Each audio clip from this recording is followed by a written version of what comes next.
나이가 들고 자식들이 출가하게 되면 더 이상 큰 집은 필요 없다 느끼곤 합니다. 그렇다면 여러분은 지금 어디서 살고 계시나요? 우리는 나이에 맞는 곳에서 살아야 하는데요. 아무래도 젊었을 때부터 살던 집에서 쭉 사시는 분들이 많죠? 그런 이유로 아파트에 사시는 분들이 제일 많습니다. 통계적으로도 80%에 가까운 인원이 전부터 살던 집에서 살고 있다 밝혔는데요. 나이가 들어 자연이 그리워지게 되면 전원 생활을 꿈꾸는 분들도 많습니다. 나이 들어 내가 살게 되는 곳은 은퇴 후 삶에 직결되는 요소이기 때문에 매우 중요한 문제입니다. 아마도 많은 분들이 조용하고 한적한 삶을 바라실 겁니다. 그러나 나이가 들게 되면 내가 싫어도 아프게 되고 병원에 갈 일이 점점 잦아지게 됩니다. 이런 생각을 하다 보면 전원 생활보다는 병원도 많고 마트나 각종 문화시설이 잘 되어 있는 도시에서 쭉 사는 게 더 낫지 않을까 생각하게 됩니다. 여러분은 은퇴 후 어디에서 살고 싶으신가요? 사람은 나이가 들면 모험심이 사라지고 안정을 추구하게 됩니다. 그런 이유로 주거로 인한 생활이 바뀌면 적응하기 힘들다는 이유로 이사를 주저하게 됩니다. 그래서 오늘 이 영상을 준비했습니다. 노후를 앞두고 새로운 집을 선택할 때 알아야 할 6가지를 말씀드리겠습니다. 첫 번째, 10평 이하 좁은 집은 피해라. 은퇴 후 자녀들은 모두 출가하고 부부끼리 살거나 혼자 사는 분들이 많을 겁니다. 이때 나는 넓은 집이 필요 없으니 좁은 집으로 가야겠다 결심하는 분들이 상당히 많은 것으로 알고 있는데요. 이와 관련해서 정부에서 지원하는 임대주택들도 10평 전후로 공급되는 경우가 많습니다. 물론 요즘 미니멀 라이프라 해서 많은 짐을 두지 않고 효율적인 공간에서 사는 것이 유행인 것은 맞기도 합니다. 하지만 나이가 들고 주거용으로 살기엔 적합하지 않다는 의견도 많은데요. 짐을 모두 정리하고 살아간다 해도 안정감을 느끼며 살아가기엔 협소하게 느껴질 수 있습니다. 또한 자녀들이 놀러 오거나 손자들과 함께 오게 될 경우 좁은 집이라면 방문할 엄두조차 나지 않습니다. 자녀와 손자들이 내 집에 오는 것을 반기지 않는 분들은 없으시겠죠? 그래서 최소한 20평대의 집이 적당하다고 볼 수 있습니다. 또한 집 근처에 은행, 의료, 쇼핑 등 기본적으로 꼭 필요한 매장들이 존재하는 위치에서 선택하는 것이 좋습니다. 두 번째는 노인복지관 근처로 선택하는 것입니다. 나이가 들어도 복지관 근처에는 얼씬도 하기 싫은 분들도 많으실 텐데요. 지금 여러분 주변에 친구도 많고 만날 사람들이 있어서 그렇게 생각하실지 모르겠습니다. 그러나 나이가 들면 들수록 우리가 사는 곳에서 배움의 기쁨이나 즐거움을 찾기 힘든 것이 사실이죠. 그러다 보니 나이가 들면 복지관에서 가장 많은 시간을 보내게 됩니다. 선입견을 내려놓으시고 복지관에 대해 알아본다면 정말 좋은 점들이 많은데요. 교육도 시켜주고 돌봄도 있고요. 요즘에 어떤 지역에는 노인 유치원 차량도 다니더라고요. 또한 먹는 것까지 해결이 되는데요. 영양사들이 노력해서 만든 영양가 좋은 식단을 챙겨 먹을 수도 있습니다. 또한 고령화 사회가 계속되는 현상으로 국가 차원에서도 계속해서 지원과 관리가 이어지기 때문에 좋게 생각하면 정말 좋은 혜택들이 많습니다. 재산이 많은 분들이야 당연히 이런 노후 걱정이 없으시겠지만 우리는 그럴 만한 여유는 없는 것이 사실이지요. 조금 부끄럽기도 하지만 유튜브에서만큼은 솔직한 마음으로 보셔도 괜찮습니다. 물가는 계속해서 오르고 친구랑 밥 한 끼 먹는 것도 점점 부담이 됩니다. 그래서 복지관 근처에 사는 것을 추천드리는 것입니다. 부담되지 않는 비용으로 배우고 친구도 사귈 수 있습니다. 세 번째, 병원이 가까운 곳에 사세요. 앞서 말씀드린 것처럼 나이가 들면 병원 갈 일이 잦아집니다. 여러분 골든타임이란 말 들어보셨죠? 내 의지대로 병원을 갈 수 있으면 다행이지만 갑작스런 일이 생겼을 때는 골든타임이 정말 중요합니다. 그래서 30분 내에 병원이 있으면 좋을 것 같습니다. 한적한 곳, 조용한 곳이 노후에 살기 좋은 것은 맞지만 의료 접근성을 생각해야만 하는 나이이기 때문입니다. 아무리 건강 관리를 잘했어도 병원에는 가야 합니다. 자주 가고 덜 가고의 차이일 뿐, 나이가 들면 누구나 병원 갈 일이 많아집니다. 그래서 병원에 가까운 곳에 사는 것을 추천드려 봤습니다. 네 번째는 자녀와 같이 살지 말고 차라리 근처에 사는 것입니다. 어쩔 수 없이 같이 살아야 하는 경우를 제외하고는 따로 사는 것을 추천드리는데요. 예를 들어서 차별을 경험한다면 몇십 년간 편안했던 집이 공허하고 쓸쓸하게 느껴지기도 합니다. 또한 집이 너무 크면 관리에도 어려움을 겪습니다. 그래서 좁은 데로 이사를 가거나 자녀와 함께 살곤 하는데요. 머리가 크고 성인이 되면 아무리 가족이라도 안 맞는 일들이 있기 마련입니다. 또한 서로 말 못할 고통을 느껴 이럴 거면 차라리 따로 살 걸 후회하기도 합니다. 그래서 같이 사느니 그나마 근처에 사는 것을 추천드립니다. 여러분은 며느리와 한 공간에서 지낼 수 있으신가요?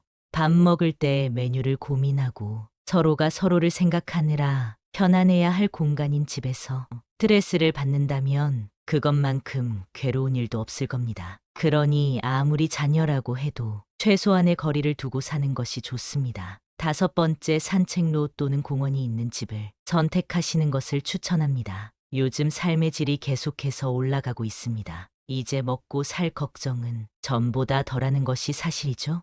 그러다 보니 나이가 들어도 운동을 하는 시니어들이 많습니다. 운동을 하기 싫어도 나이가 들면 꼭 하시는 것이 건강 유지의 비결인데요. 노후엔 시간이 상대적으로 여유 있어지기 때문에 집에만 있는 것보다 야외 활동은 꼭 하시는 것이 좋습니다. 집 주변의 산책만 하더라도 우울증 예방이나 심혈관 건강에도 매우 좋습니다. 아무래도 집에서 가까우면 한 번이라도 더 걷게 되고 나가게 되고 습관화하기 좋기 때문에 더더욱 좋습니다. 여섯 번째는 노후에 살 집은 따로 있다. 우리가 집을 소유하게 되면 재산세, 관리비 등 유지보수에 들어가는 비용이 상당히 많이 생깁니다. 젊어서부터 살아온 집이라면 배관이 노후되어 누수가 있는 등 문제가 생기기 마련입니다. 또한 언젠가는 요양원에 가기 위해 내 집을 팔아야 할 때가 올 수도 있습니다. 그래서 내 집 시세가 얼만지 항상 예민하게 알고 계시는 것이 좋습니다.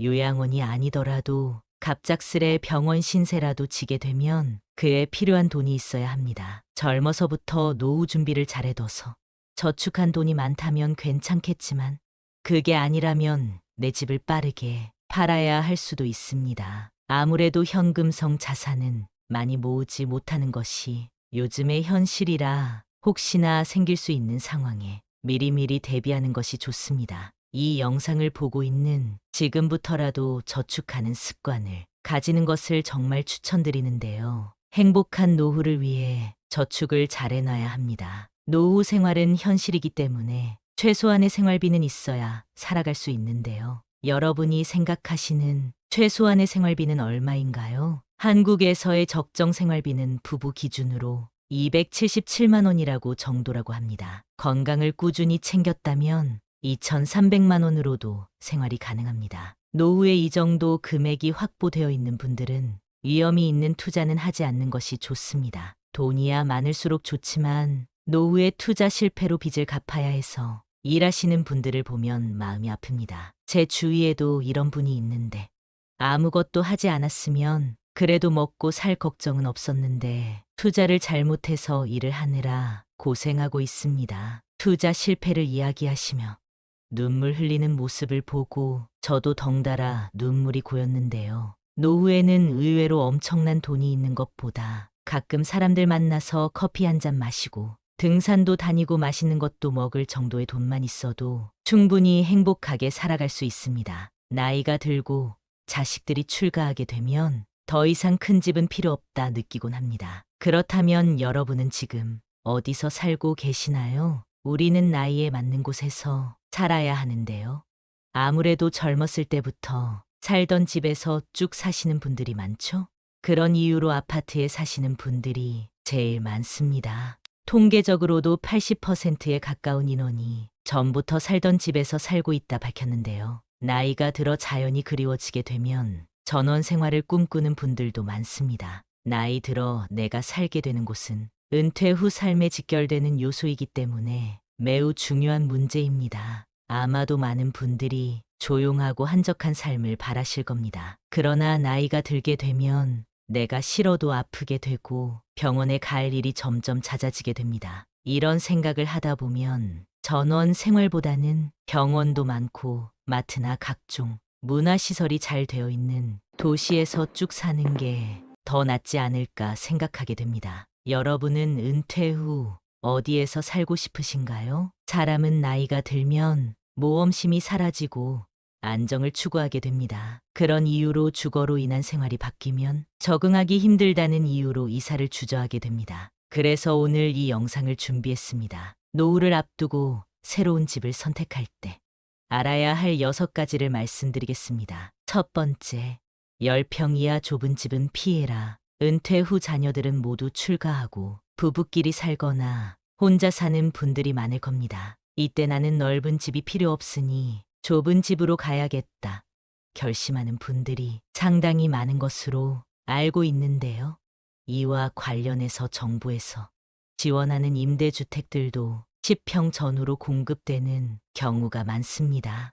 물론 요즘 미니멀 라이프라 해서 많은 짐을 두지 않고 효율적인 공간에서 사는 것이 유행인 것은 맞기도 합니다. 하지만 나이가 들고 주거용으로 살기엔 적합하지 않다는 의견도 많은데요. 짐을 모두 정리하고 살아간다 해도 안정감을 느끼며 살아가기엔 협소하게 느껴질 수 있습니다. 또한 자녀들이 놀러 오거나 손자들과 함께 오게 될 경우 좁은 집이라면 방문할 엄두조차 나지 않습니다. 자녀와 손자들이 내 집에 오는 것을 반기지 않는 분들은 없으시겠죠? 그래서 최소한 20평대의 집이 적당하다고 볼 수 있습니다. 또한 집 근처에 은행, 의료, 쇼핑 등 기본적으로 꼭 필요한 매장들이 존재하는 위치에서 선택하는 것이 좋습니다. 두 번째는 노인복지관 근처로 선택하는 것입니다. 나이가 들어도 복지관 근처에는 얼씬도 하기 싫은 분들도 많으실 텐데요. 지금 여러분 주변에 친구도 많고 만날 사람들이 있어서 그렇게 생각하실지 모르겠습니다. 그러나 나이가 들면 들수록 우리가 사는 곳에서 배움의 기쁨이나 즐거움을 찾기 힘든 것이 사실이죠. 그러다 보니 나이가 들면 복지관에서 가장 많은 시간을 보내게 됩니다. 선입견을 내려놓으시고 복지관에 대해 알아본다면 정말 좋은 점들이 많은데요. 교육도 시켜주고 돌봄도 있고요. 요즘에 어떤 지역에는 노인 유치원 차량도 다니더라고요. 또한 먹는 것까지 해결이 되는데요.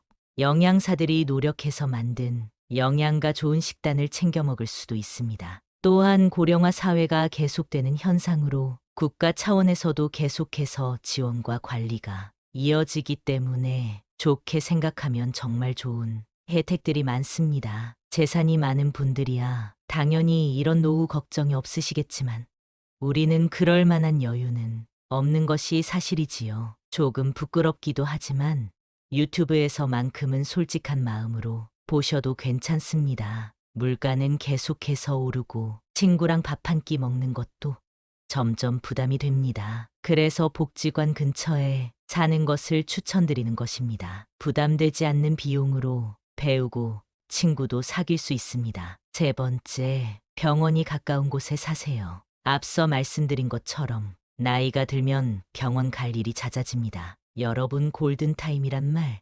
들어보셨죠?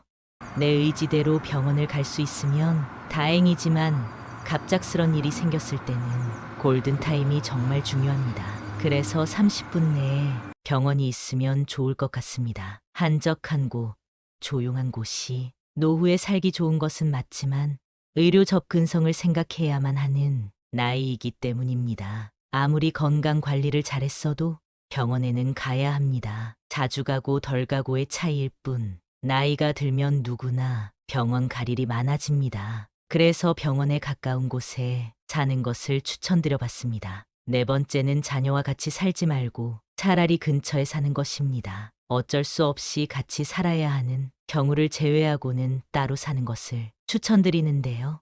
예를 들어서 차별을 경험한다면 몇십 년간 편안했던 집이 공허하고 쓸쓸하게 느껴지기도 합니다. 또한 집이 너무 크면 관리에도 어려움을 겪습니다. 그래서 좁은 데로 이사를 가거나 자녀와 함께 살곤 하는데요. 머리가 크고 성인이 되면 아무리 가족이라도 안 맞는 일들이 있기 마련입니다. 또한 서로 말 못할 고통을 느껴 이럴 거면 차라리 따로 살 걸 후회하기도 합니다. 그래서 같이 사느니 그나마 근처에 사는 것을 추천드립니다. 여러분은 며느리와 한 공간에서 지낼 수 있으신가요?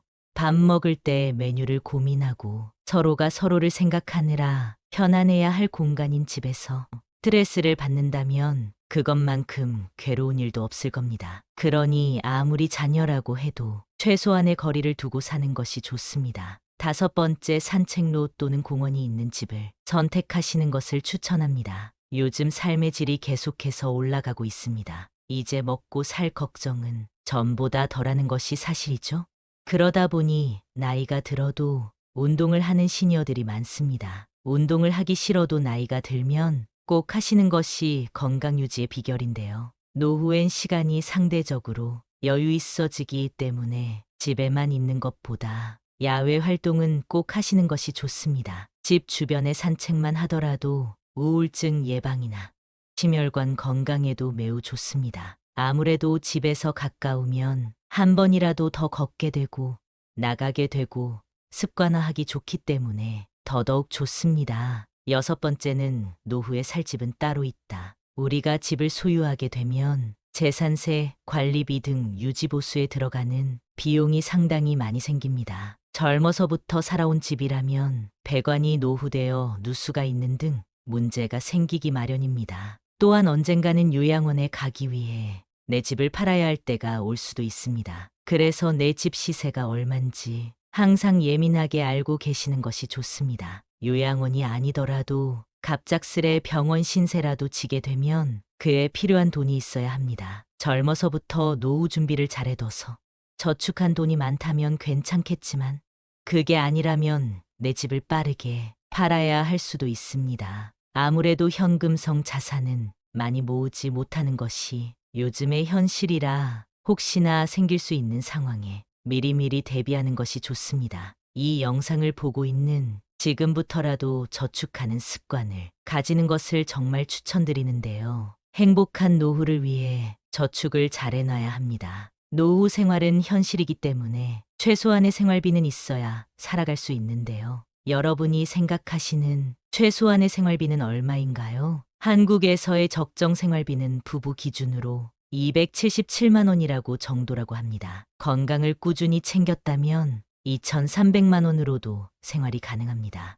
노후에 이 정도 금액이 확보되어 있는 분들은 위험이 있는 투자는 하지 않는 것이 좋습니다. 돈이야 많을수록 좋지만 노후에 투자 실패로 빚을 갚아야 해서 일하시는 분들을 보면 마음이 아픕니다. 제 주위에도 이런 분이 있는데 아무것도 하지 않았으면 그래도 먹고 살 걱정은 없었는데 투자를 잘못해서 일을 하느라 고생하고 있습니다. 투자 실패를 이야기하시며 눈물 흘리는 모습을 보고 저도 덩달아 눈물이 고였는데요. 노후에는 의외로 엄청난 돈이 있는 것보다 가끔 사람들 만나서 커피 한 잔 마시고 등산도 다니고 맛있는 것도 먹을 정도의 돈만 있어도 충분히 행복하게 살아갈 수 있습니다. 이 정도 금액이 준비되어 있지 않더라도 국가에서 고령화 정책으로 일자리나 지원금 등 여러 방면에서 정책이 만들어지고 있으니 지금이라도 다가올 노후를 위해 저축을 하신다면 노후에 큰 도움이 될 겁니다. 오늘 영상을 잘 기억하시고 은퇴 후 행복한 삶을 보내시길 바랍니다.